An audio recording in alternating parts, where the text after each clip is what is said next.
Você já se perguntou de onde vieram as tecnologias que usamos no nosso dia a dia? Todas elas tiveram uma origem em um determinado acontecimento histórico, que prova a falta de conformismo do homem diante os desafios impostos pelas épocas. Imagine viver no século XVIII, em um tempo onde não havia energia elétrica nas casas, onde não havia automóveis, computadores, televisões, telefones, rádio, geladeiras, micro-ondas, etc. Todas as coisas que não conseguimos viver sem, no século XVIII não existiam no dia a dia das pessoas, mas a partir da Revolução Industrial, esses instrumentos e tecnologias começaram a surgir e ganhar espaço na necessidade da sociedade. O nascer da ciência moderna e a Revolução Industrial estão intimamente relacionados. No início da Revolução Industrial, é difícil identificar na indústria marcas do esforço científico da época, mas certamente que existia uma proximidade nas mentalidades. A cuidadosa observação e a escrupulosa generalização eram comuns aos experimentalistas e aos industriais do século XVIII. A Revolução Industrial prosseguiu sem que existisse um forte apoio da ciência, embora sua influência potencial tenha sido notável. Claro que a ciência não chegou ao nível que está hoje de um dia para o outro, depois de passar por uma série de observações, levantamento de hipóteses, testes e conclusões, é que foi possível o desenvolvimento das teorias científicas que derivam do meio ambiente, ou seja, as ciências naturais.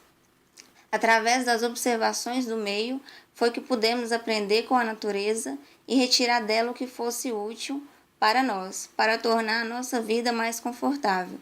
Dessa maneira, podemos ter como exemplo a construção de hidrelétricas para gerar energia elétrica para a população, o desenvolvimento de motores de combustão interna para a construção de máquinas e automóveis, até hoje a construção de máquinas a vapor, favorecendo a termodinâmica. O que a ciência do século XVIII tinha para oferecer não era mais do que a esperança de que a observação atenta e a experimentação pudesse melhorar significativamente a produção industrial, máquinas a vapor, vidros e têxteis. Na segunda metade do século XIX, a ciência pôde dar uma ajuda preciosa ao desenvolvimento tecnológico. Edison com energia elétrica, motores e dínamos. Diesel com motores de combustão interna. De uma forma geral, até aquele período, a ciência foi mais beneficiada pela Revolução Industrial que o inverso, máquinas a vapor com termodinâmicas. Como a ciência passou a exigir maquinaria mais sofisticada nas suas linhas de produção, a ciência pôde beneficiar grandemente com os novos instrumentos mais refinados como, por exemplo, os microscópios. Pode-se afirmar que os primeiros grandes telescópios foram tanto um subproduto da indústria do século XIX como foram os barcos a vapor.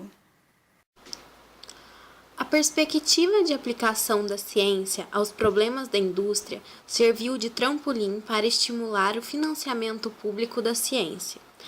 A primeira grande escola científica do mundo moderno, a École Polytechnique, foi fundada em 1794 para pôr os resultados da ciência ao serviço da França. A criação de escolas técnicas no século XIX e XX encorajou a difusão do saber científico e gerou condições para novos avanços. A principal necessidade da Revolução Industrial foi a ciência exata, como a química e a física. Sem elas, os avanços tecnológicos existentes não teriam surgido. Deixou-se de lado, então, a biologia, pois foi mais forte a conquista de expandir esse avanço tecnológico em meio urbano, para comércio e desenvolvimento de indústrias, do que pensar também como prioridade o meio ambiente. A partir desta revolução, foi onde começou a maior degradação ambiental no planeta.